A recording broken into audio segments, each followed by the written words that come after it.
Hello dear students, मैं अभिषेक भारद्वाज आप सभी का स्वागत करता हूं अपने यूट्यूब चैनल बायोलॉजिक पे, जहां अपना जो टॉपिक चल रहा है फोटोसिंथेसिस यानी कि प्रकाश संश्लेषण, जिसके अंतर्गत अपन ने लगभग इसका 95% पार्ट पढ़ लिया है, जिसमें अपन ने प्रकाशिक अभिक्रिया पढ़ी, इसके अलावा अप्रकाशिक अभिक्रिया पढ़ी यानी कि डार्क रिएक्शन पढ़ी, लाइट रिएक्शन, डार्क रिएक्शन पढ़ी। डार्क रिएक्शन में कार्बन डाइऑक्साइड फिक्सेशन के जो पाथवे थे, जिसके अंतर्गत अपन ने बात की थी C3 साइकिल की, C4 साइकिल की। इसके अलावा फोटो रेस्पायरेशन की जो प्रोसेस होती है C3 पादपों में, उसके बारे में अपन ने बात की, जिसको C2 साइकिल कहा जाता है। इसके अलावा एक मरुद्भिदी और मांसलोद्भिद पौधों में पाए जाने वाला एक स्पेशल जो पाथवे है कार्बन डाइऑक्साइड फिक्सेशन का, कैम पाथवे, क्रेसुलेशन, एसिड मेटाबॉलिज्म, उसके बारे में अपन ने चर्चा की। अब इन सब चीज़ों को पढ़ने के बाद ये जितनी भी प्रक्रियाएं यहाँ संपन्न होती हैं प्रकाशिक अभिक्रिया के अंतर्गत, जैसे इलेक्ट्रॉन का उच्च ऊर्जा इलेक्ट्रॉन का उत्सर्जन है, जल का प्रकाशिक अपघटन है जिससे ऑक्सीजन रिलीज होती है, या इसके बाद में अगर अपन बात करें चक्रीय और अचक्रीय फोटोफॉस्फोरिलेशन की, तो इन सब चीज़ों को प्रभावित करने वाले बहुत सारे कारक हैं जिनके बारे में आज अपन यहाँ चर्चा करेंगे। तो प्रकाश संश्लेषण को प्रभावित करने वाले कारक, अब एक एक कारक को अपन स्टार्ट करें उससे पहले बोर्ड एग्ज़ाम के पॉइंट ऑफ व्यू से या बोर्ड एग्ज़ाम के पॉइंट ऑफ व्यू के अकॉर्डिंग एक बहुत इंपॉर्टेंट चीज़ है जिसके बारे में आज अपन यहाँ बात करेंगे अभी, और वो है ब्लैकमैन। एक जो वैज्ञानिक हुए हैं जिनके बारे में अपन ने पीछे भी पढ़ा है, तो उनके द्वारा एक नियम दिया गया है जिसको कहा जाता है law of limiting factors, law of limiting factor, और हिंदी में आप इसको याद रखें। और ये दिया गया था किसके द्वारा? ब्लैकमैन के द्वारा। तो ब्लैकमैन का, आप इसको इस तरह से लिख सकते हैं, ब्लैकमैन का सीमाकारी लिमिटिंग कारक फैक्टर का नियम, सीमाकारी कारक का नियम। अब ब्लैकमैन का जो सीमाकारी कारक का नियम है ये आपको याद रखना है, एग्ज़ाम के पॉइंट ऑफ व्यू से इम्पोर्टेंट है। 2 नंबर का या 1 नंबर का आपसे एग्ज़ाम में पूछा जा सकता है। तो आप इसमें 2-3 चीज़ें जो याद रखनी है आपको, वो याद रखनी है कि कोई भी उपापचयी क्रिया या जिसको हम कह सकते हैं कार्यकीय, फिजियोलॉजिकल प्रोसेस, कार्यकीय प्रोसेस या प्रक्रिया, जो कि किसी भी पादप अथवा जीव के शरीर में संपन्न हो रही है, वो मोर देन वन यानी कि एक से अधिक कारकों द्वारा, यदि एक से अधिक कारकों द्वारा क्या होती हो? प्रभावित होती हो। तो ऐसी स्थिति में, यानी कि ऐसी स्थिति में उस अभिक्रिया या कार्यकीय प्रक्रिया की दर, यानी कि उस अभिक्रिया या कार्यकीय प्रक्रिया की दर, फॉर एग्जाम्पल हम यह मान सकते हैं प्रकाश संश्लेषण। तो सपोज कीजिए वो जो अभिक्रिया वो प्रकाश संश्लेषण है, तो उस अभिक्रिया की दर में वृद्धि होगी अथवा कमी होगी। ये जो प्रक्रिया है या उस अभिक्रिया की जो दर है, जो कम होगी या ज़्यादा होगी, उसके बारे में अपन बाद में बात करेंगे। आप इतना याद रखें कि कोई भी ऐसी प्रोसेस या अभिक्रिया, उपापचयी क्रिया एक से अधिक कारकों द्वारा यदि प्रभावित होती है, तो ऐसी स्थिति में उस अभिक्रिया की दर उस कारक पर निर्भर करती है जो सबसे कम मात्रा या प्रतिशत मात्रा में उपलब्ध होता है। तो उसे हम कहते हैं ब्लैकमैन का सीमाकारी कारक का नियम। दूसरी बात, जो कारक सबसे कम मात्रा में उपलब्ध है उसको कहा जाता है सीमाकारी कारक। उसको अपन क्या कहेंगे? सीमाकारी कारक। तो जो ब्लैकमैन का सीमाकारी कारक का जो नियम है उसको अगर अपन एक लाइन में परिभाषित करना चाहें या लिखना चाहें तो अपन लिखेंगे, कोई भी उपापचयी अथवा कारिकीय प्रक्रिया यदि एक से अधिक कारकों द्वारा प्रभावित होती है तो ऐसी स्थिति में उस अभिक्रिया की दर उस कारक पर मूल रूप से निर्भर करती है जो वहाँ सबसे कम मात्रा में या उसकी प्रतिशत मात्रा जो है वो सबसे कम होती है। तो इस नियम को तो कहते हैं सीमाकारी कारक का नियम। और जो कारक जो वहाँ उस अभिक्रिया को नियंत्रित कर रहा है, जिसकी वजह से अभिक्रिया की जो दर है वो इंक्रीज हो रही है या डिक्रीज हो रही है, यानी कि ज़्यादा या कम हो रही है, उस कारक को अपन यहाँ क्या कहेंगे, सीमाकारी कारक का नियम। इसको अपन एक एग्जाम्पल से समझ सकते हैं। जैसे कि प्रकाश संश्लेषण के लिए यदि अपन एग्जाम्पल लें तो प्रकाश संश्लेषण के लिए आपको पता होना चाहिए, पहली जो आवश्यकता है वो क्या है, लाइट। दूसरी जो आवश्यकता है वो क्या है, जल। तीसरी जो आवश्यकता है मूल, वो क्या है, कार्बन डाइऑक्साइड।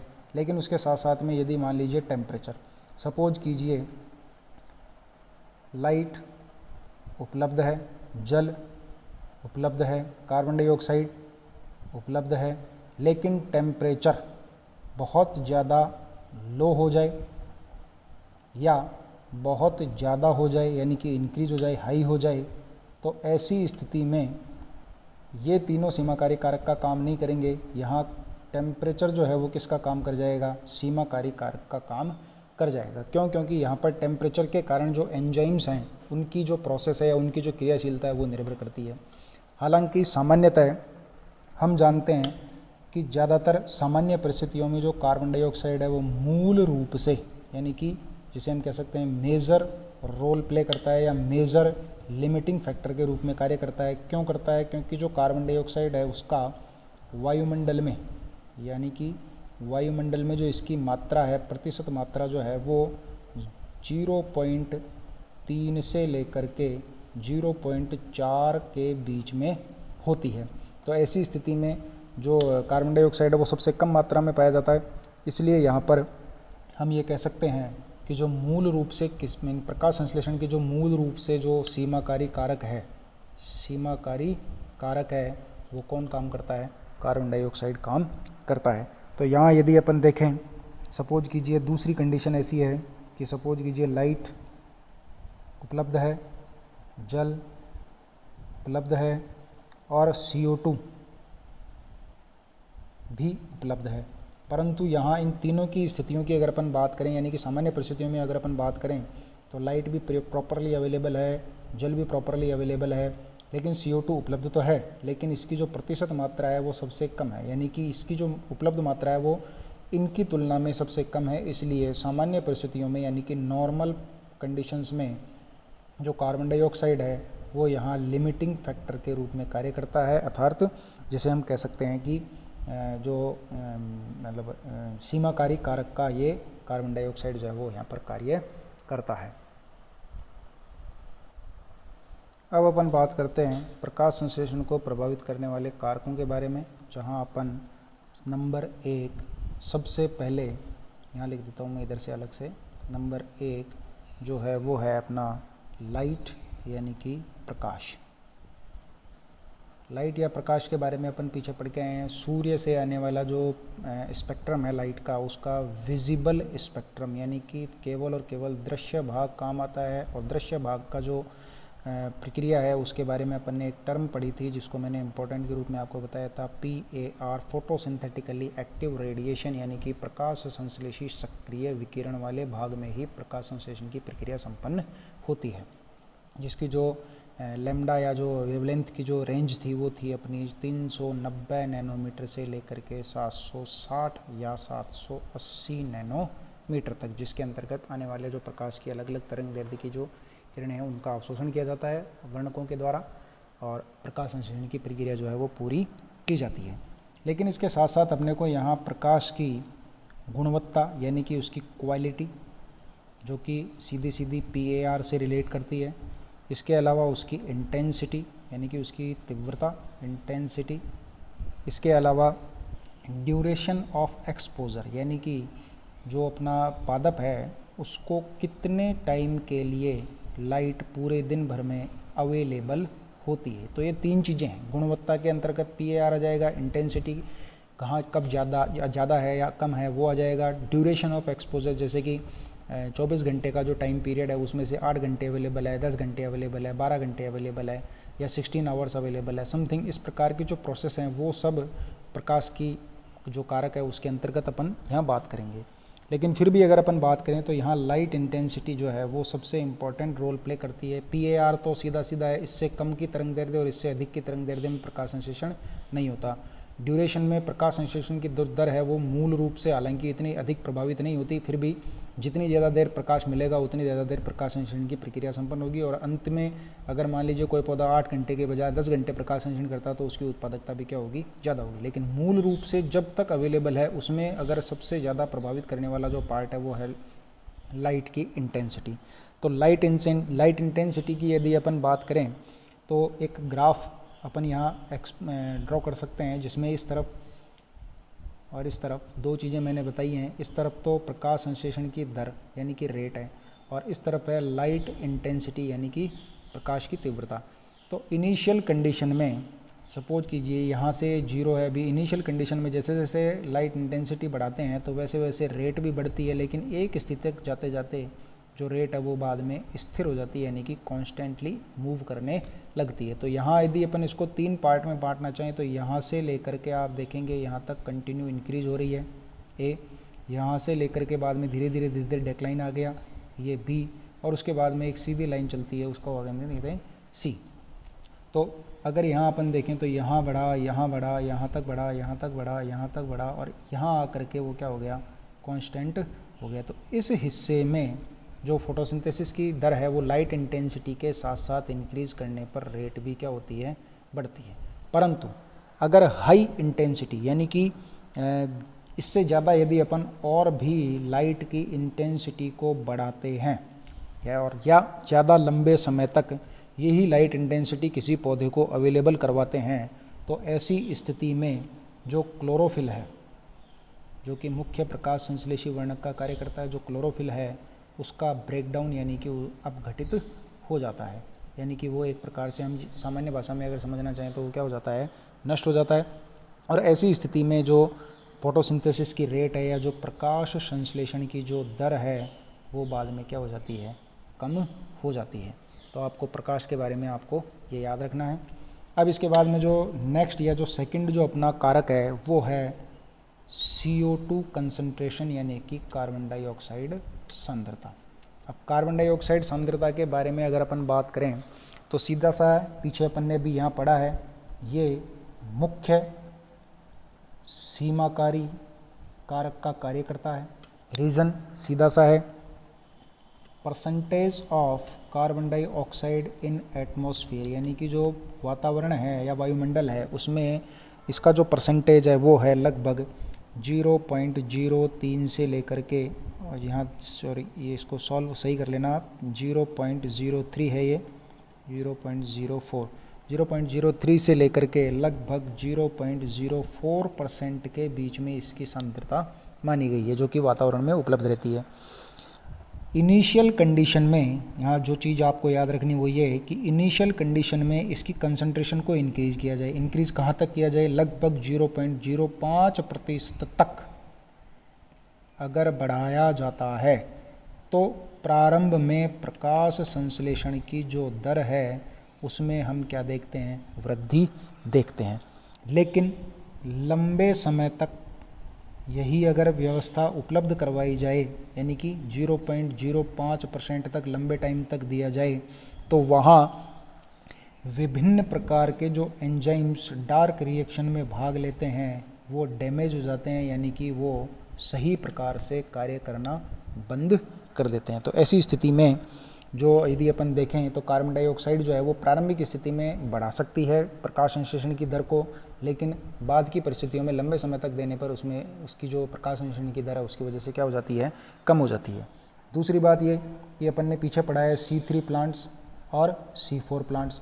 तो C3 प्लांट और C4 प्लांट्स जो हैं वो कार्बन डाइऑक्साइड की जो सेचुरेशन है उसके प्रति अलग अलग अनुक्रिया या प्रतिक्रिया दर्शाते हैं। जैसे कि C4 जो प्लांट्स हैं वो बहुत कम यानी कि 360 माइक्रोन पर लीटर और ये 450 माइक्रोन पर लीटर या इसको आप इस तरह से भी लिख सकते हो 360 माइक्रोन 1 लीटर इन्वर्स, और इसी तरह से यहाँ लिख सकते हो 451 लीटर इन्वर्स।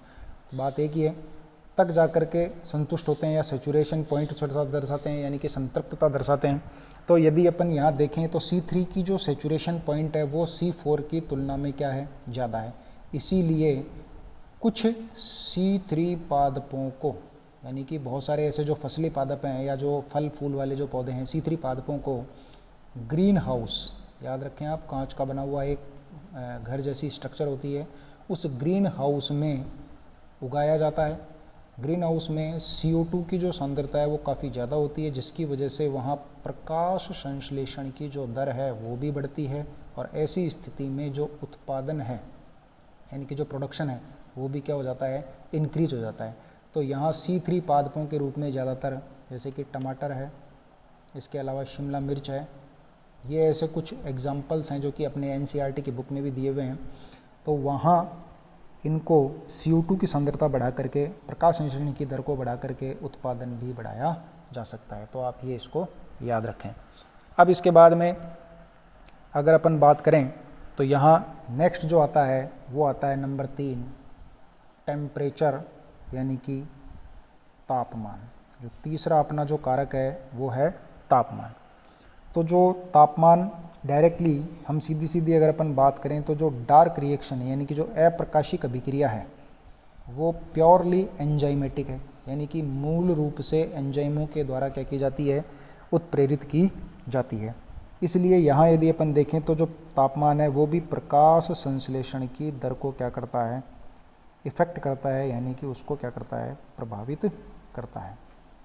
तो यहाँ जैसे कि अगर अपन बात करें C3 और C4 प्लांट्स की, तो जो C3 प्लांट्स हैं और जो C4 प्लांट्स हैं ये अलग अलग टेम्परेचर के प्रति अनुक्रिया दर्शाते हैं, यानी कि अनुकूलतम जो तापमान है इनके लिए, जहाँ प्रकाश संश्लेषण की दर मैक्सिमम होती है, अधिकतम होती है, तो वहाँ यदि अपन देखें तो जो C4 प्लांट्स हैं वो हायर टेम्परेचर, यानी कि थोड़े से हायर टेम्परेचर ऑप्टिमिटी दर्शाते हैं, यानी कि ऑप्टिमम जो कंडीशन है वो शो करते हैं, जबकि जो C3 प्लांट्स हैं वो लोअर टेम्परेचर ऑप्टिमम जो कंडीशन है वो शो करते हैं। जैसे कि C3 प्लांट्स के लिए जो मैक्सिमम ऑप्टिमम जो टेम्परेचर है वो 25 से 30 डिग्री सेल्सियस माना गया है, यानी कि इस रेंज में ये मैक्सिमम फोटोसिंथेटिक रेट शो करते हैं, जबकि ये 30 से 40 डिग्री सेल्सियस के बीच में रेट शो करते हैं। और उसका रीजन पेप्को एंजाइम और रुबिस्को एंजाइम, वो कि मैंने आपको पीछे अपन ने डिस्कस भी किया है, वहाँ है। हालांकि इसके अलावा कुछ मरुस्थल में पाए जाने वाले पौधे ऐसे भी हैं, जैसे कि फॉर एग्जांपल कैंप प्लांट्स वगैरह, इस तरह के पौधे भी हैं जहाँ पे temperature more than 50 degree Celsius या कभी कभी 55 डिग्री सेल्सियस तक भी पहुँच जाता है। ऐसी स्थिति में भी वो क्या दर्शाते हैं, प्रकाश संश्लेषण दर्शाते हैं। तो यहाँ अपन ये कह सकते हैं कि अलग अलग आवास में पाए जाने वाले जो पौधे हैं उनका अलग अलग तापमान के प्रति अनुकूलन दर्शाया जाता है। जैसे कि उष्ण कटिबंधीय में पाए जाने वालों के लिए 30 से 40 डिग्री तक हो सकता है। शीतोष्ण क्षेत्रों में पाए जाने वाले जो पौधे हैं उनके लिए टेम्परेचर जो है वो 25 से 30 या हो सकता है इससे भी कम हो जाए। और कुछ ऐसे भी हैं जो मरुस्थलीय आवासों में पाए जाते हैं, उनके लिए 50 डिग्री या उससे भी अधिक स्थिति में भी प्रकाश संश्लेषण की जो दर है वो आसानी से संपन्न होती है। तो इस प्रकार जो तापमान है वो भी डायरेक्टली, अगर अच्छा इनिशियल कंडीशन में यदि हम टेम्परेचर बढ़ाएंगे तो अभिक्रिया की दर में वृद्धि होगी, लेकिन यदि अपन एक पर्टिकुलर टेम्परेचर के बाद भी अगर अपन टेम्परेचर लगातार बढ़ाते हैं तो स्वाभाविक सी बात है डार्क रिएक्शन जो कि एंजाइमेटिक प्रोसेस है, यानी कि एंजाइमों के द्वारा उत्प्रेरित की जाने वाली है, तो एंजाइमों की जो क्रियाशीलता है वो यहाँ पर प्रभावित होती है। और एंजाइमों की क्रियाशीलता प्रभावित होगी तो ऑब्वियसली बात है उस अभिक्रिया की जो दर है वो भी क्या हो जाएगी, प्रभावित हो जाएगी। तो जो तापमान है वो भी अभिक्रिया को क्या करता है, उत्प्रेरित करता है और अथवा उसको उसकी दर को क्या कर सकता है, प्रभावित कर सकता है। अब इसके बाद जो अपना नेक्स्ट है वो है जल। तो जो जल है ये आपको पता है कि जो लाइट रिएक्शन होती है, यानी कि जो प्रकाशिक अभिक्रिया होती है, उस प्रकाशिक अभिक्रिया में ये खुद मुख्य अभिकारक का कार्य करता है। अभिकारक का मतलब खुद भाग लेता है, जहाँ इसका फोटोलाइसिस यानी कि प्रकाशिक अपघटन होता है, यानी कि H और OH माइनस आयनों में टूटता है और ऑक्सीजन को क्या किया जाता है, रिलीज किया जाता है। तो ऑब्वियसली बात है जब कोई अभिकारक ही प्रभावित करने वाले कारकों के रूप में कार्य करे तो ऑब्वियस सीधी सी अपन बात समझ सकते हैं कि जो अभिक्रिया की दर है वो निश्चित तौर पे क्या होती है, प्रभावित होती है। हालांकि जो जल है, अगर अपन बात करें ये मतलब यानी कि अगर अपन ये कहना चाहें कि जो डायरेक्टली जो फोटोसिंथेसिस की जो दर है उसको ये प्रत्यक्ष रूप से तो नहीं प्रभावित करता, परंतु फिर भी वाटर स्ट्रेस की कंडीशन आ जाए, यानी कि जल की उपलब्धता, यानी कि जल की जो उपलब्धता है, यानी कि जो अवेलेबिलिटी है वो यदि सपोज कीजिए कम हो जाए काफ़ी, और ऐसी स्थिति में जो पौधा है उसके लिए आपको यहाँ वाटर स्ट्रेस कंडीशन देखने को मिले, तो हम कह सकते हैं कि प्रकाश संश्लेषण की जो दर है वो निश्चित तौर पे क्या होती है, प्रभावित होती है। तो यहाँ जल की मात्रा जैसे ही कम होती है, यानी कि वाटर स्ट्रेस आता है, तो ऐसी स्थिति में जो वाष्पोत्सर्जन है या जल की हानि को रोकने की जो मुख्य प्रक्रिया है, जिसे हम कह सकते हैं वाष्पोत्सर्जन दर को कम करना, तो जो उसको कम करने के लिए जो स्टोमेटा हैं वो क्या हो जाते हैं, बंद हो जाते हैं। अब सीधी बात है कि स्टोमेटा यदि बंद हो जाएंगे तो गैसियस एक्सचेंज की जो प्रोसेस है वो बंद हो जाएगी, यानी कि जो CO2 की जो उपलब्धता है, CO2 की जो उपलब्धता है वो भी क्या हो जाएगी, कम हो जाएगी। चूँकि अपन पीछे पढ़ चुके हैं CO2 क्या है, मुख्य सीमाकारी कारक है, तो ऑलरेडी इसकी जो परसेंटेज ऑफ कंसंट्रेशन है वो काफ़ी कम होती है। अगर ये कम हो जाएगी तो सीधी सी बात है प्रकाश संश्लेषण की जो दर है वो क्या हो जाएगी, कम हो जाएगी। इसके अलावा जल की अनुपलब्धता में या वाटर स्ट्रेस कंडीशन में जो पत्तियां हैं या जो पर्ण हैं वो मुरझा जाती हैं, यानी कि विल्टिंग कंडीशन शो करती हैं। अब विल्टिंग कंडीशन शो करेगी तो लीफ का जो सरफेस एरिया है या जो पृष्ठीय क्षेत्रफल है वो क्या हो जाएगा, कम हो जाएगा। पृष्ठीय क्षेत्रफल कम हो जाएगा तो जो लाइट एब्जॉर्प्शन, प्रकाश की जो मात्रा या जो उसकी क्वांटिटी जितनी मात्रा में वो अवशोषण की जो दर थी वो भी क्या हो जाएगी, कम हो जाएगी। और ऐसी स्थिति में विल्टिंग वाली कंडीशन में जब जल कम हो जाएगा जिसकी वजह से पौधा मुरझा गया है, तो साथ साथ उसकी जो उपापचयी क्रियाएं हैं, उस पत्ती की कोशिकाओं में होने वाली जो उपापचयी क्रियाएं हैं वो भी क्या हो जाएंगी, कम हो जाएंगी। तो अतिरिक्त मात्रा में होने वाली जो सहायक जो उपापचयी क्रियाएं जब वो कम हो जाएंगी तो इन सब का जो प्रभाव है वो किस पर पड़ेगा, प्रकाश संश्लेषण पर पड़ेगा। तो प्रकाश संश्लेषण की दर भी क्या हो जाएगी, कम हो जाएगी। तो यहाँ अपन ने देखा कि जो जल है हालांकि डायरेक्टली किसी पर्टिकुलर यानी कि जो प्रकाश संश्लेषण की जो क्रिया है उसको डायरेक्टली इफेक्ट नहीं करता, लेकिन फिर भी जल अगर मान लीजिए सारे कारक उपलब्ध हों और जल अगर मान लीजिए कम हो तो वहाँ जल क्या करने लग जाएगा, सीमाकारी कारकों के रूप में कार्य करने लग जाएगा। तो ऐसी स्थिति में वो सीधा प्रकाश संश्लेषण की जो दर है या जो प्रकाश संश्लेषण की जो प्रक्रिया है उसको क्या कर देगा, प्रभावित कर देगा। इसके अलावा अन्य जो कुछ कारक हैं, हालांकि इम्पॉर्टेंट यही हैं, एग्ज़ाम में आपसे पूछा जाएगा। तो इसके अलावा यदि अपन बात करें तो जो ऑक्सीजन यानी कि पांचवा कारक यदि अपन लेना चाहें तो ऑक्सीजन की मात्रा, तो ऑक्सीजन की मात्रा को सीधा अपन वारबर्ग जो इफेक्ट है या जो फोटो रेस्पिरेशन है उससे रिलेट कर सकते हैं कि जहाँ लाइट इंटेंसिटी ज़्यादा हो, कार्बन डाइऑक्साइड की सांद्रता कम हो, ऑक्सीजन अगर ज़्यादा हो, तो ऐसी स्थिति में जो C3 प्लांट्स हैं उनमें जो रुबिस्को एंजाइम है, यानी कि जो कार्बोक्सिलीकरण की प्रक्रिया को प्रेरित करने वाला जो एंजाइम है वो कार्बोक्सिलेज एक्टिविटी शो करने के बजाय ऑक्सीजिनेज एक्टिविटी शो करने लग जाता है। और ऐसी स्थिति में जो प्रकाश संश्लेषण की दर है वो तो हो जाती है कम, यानी कि प्रकाश संश्लेषण की दर तो क्या हो जाती है, कम, और प्रकाशिक श्वसन की जो दर है वो क्या हो जाती है, ज़्यादा। तो ऑक्सीजन भी एक प्रकार से लिमिटिंग फैक्टर के रूप में कभी कभी जो कार्य है वो कर सकती है। हम ये कह सकते हैं प्रकाश संश्लेषण की दर को प्रभावित कर सकती है कुछ विशेष परिस्थितियों में। इसके बाद में यदि अपन देखना चाहें तो एक अपन ले सकते हैं पर्ण की आंतरिक संरचना, यानी कि इंटरनल स्ट्रक्चर। तो पत्ती की आंतरिक संरचना से सीधा तात्पर्य है उस पर पाए जाने वाले रंध्र। तो रंध्रों की संख्या पत्ती पर कितनी है, रंध्रों का वितरण पत्ती पर कैसा है, कि धसे हुए हैं कि बिल्कुल सतह पर पाए जाते हैं, संख्या कम है या ज़्यादा है, ऊपर वाली सतह पर ज़्यादा है कि नीचे वाली सतह पर ज़्यादा है, इस प्रकार का। और साथ ही साथ रंध्रों के खुलने की अवधि, यानी कि वो कितने समय तक खुले रहते हैं। और खुलने की जो अवधि है वो आपको पता होना चाहिए, डायरेक्टली लाइट पर डिपेंड करती है। ज़्यादातर जो पौधे हैं लाइट कब होता है, दिन में, और दिन में ज़्यादातर जो रंध्र हैं वो क्या होते हैं, ओपन होते हैं। तो खुलने की अवधि वो प्रकाश पर निर्भर करती है। रंध्रों की संख्या और वितरण, ये सब चीज़ें जो हैं वो गैसों के विनिमय की प्रक्रिया को प्रभावित करती है। जितनी ज़्यादा देर तक खुले रहेंगे कार्बन डाइऑक्साइड की अवेलेबिलिटी उतनी ज़्यादा रहेगी, और जब तक रंध्र खुले रहेंगे इसका मतलब दिन है, तो प्रकाश संश्लेषण की जो दर है वो चलती रहेगी, या प्रकाशन की दर जो अधिक रहेगी, जिसकी वजह से रेट ऑफ फोटोसिंथेसिस यानी कि CO2 अंदर जाएगी ज़्यादा, तो फोटोसिंथेसिस की रेट भी ज़्यादा होगी और उत्पादन भी क्या हो जाएगा, ज़्यादा हो जाएगा। इसके अलावा यदि अपन कहें कि एक जो कारक है वो है अपना क्लोरोफिल यानी कि हरित लवक। तो हरित लवक हालांकि प्रकाश संश्लेषण की दर पर इसका कोई वैसे प्रभाव नहीं है, अगर ये नष्ट हो जाए या अगर इसका ब्रेकडाउन हो जाता है तो प्रकाश संश्लेषण की दर कम हो जाती है।